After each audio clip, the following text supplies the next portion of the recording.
Bonsoir, je m'appelle Lauriane, j'ai 36 ans, je suis conductrice routière depuis maintenant 8 ans. Je suis dans la société Atil depuis un peu plus d'1 an maintenant. Essentiellement, j'ai fait que du travail de jour en carrière. Et là, depuis 2 mois, je suis de nuit pour les campagnes d'enrobés sur les autoroutes. Allez, c'est parti pour une nuit.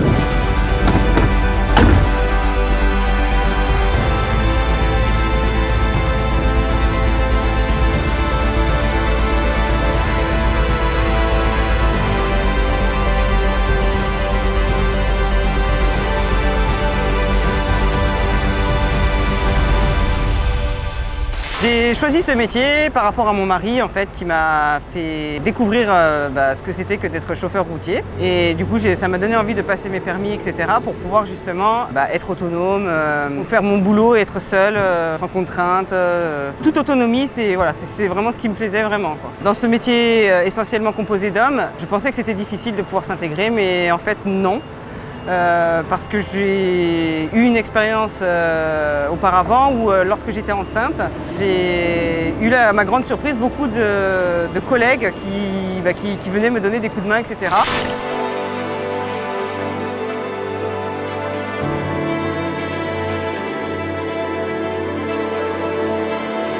Alors, pour se faire accepter dans ce métier, je pense que tout dépend du domaine dans lequel on travaille.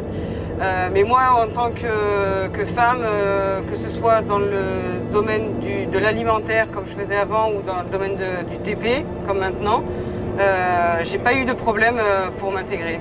Honnêtement, ça a été plutôt assez facile. De temps en temps, ça arrive d'avoir un peu de jalousie de la part des hommes parce que souvent, les clients, ils nous félicitent, ils nous disent toi, tu as réussi du premier coup, alors que celui d'avant, il lui faut 3 heures pour réussir, etc.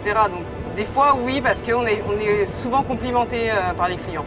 C'est plus avantageux d'être une femme qu'un homme, parce qu'un homme, on va pas le louper, alors qu'une femme, on va lui laisser le droit à l'erreur, des choses comme ça. Bon, ça a des avantages. Après, c'est vrai qu'au niveau des clients, ça passe toujours mieux, parce que on est plus accueillante, on a peut-être plus de facilité à communiquer, etc. que les hommes. Ça aide beaucoup, ouais. Pour être bonne conductrice, il faut être autonome, rigoureuse dans ce qu'on fait, il faut savoir se débrouiller seule, entre guillemets. Parce que c'est vrai que des fois, on n'a pas le choix, on est obligé de demander un petit peu d'aide de nos collègues. Mais il nous faut vraiment beaucoup d'autonomie et après il faut avoir un sens de l'orientation, il faut savoir se débrouiller quand même seul. On peut conduire des journées à 8 heures comme des journées à 4 heures, quoi. Ça dépend du travail qu'on nous demande dans la journée en fait. Donc avec mes collègues hommes et femmes, honnêtement on a une très très bonne équipe de nuit et on s'entend super bien, on rigole bien et c'est vraiment quelque chose d'essentiel dans le métier. Parce que sinon on n'a pas envie d'aller travailler si on ne s'entend pas avec ses collègues. Et là c'est vraiment une équipe au top, quoi.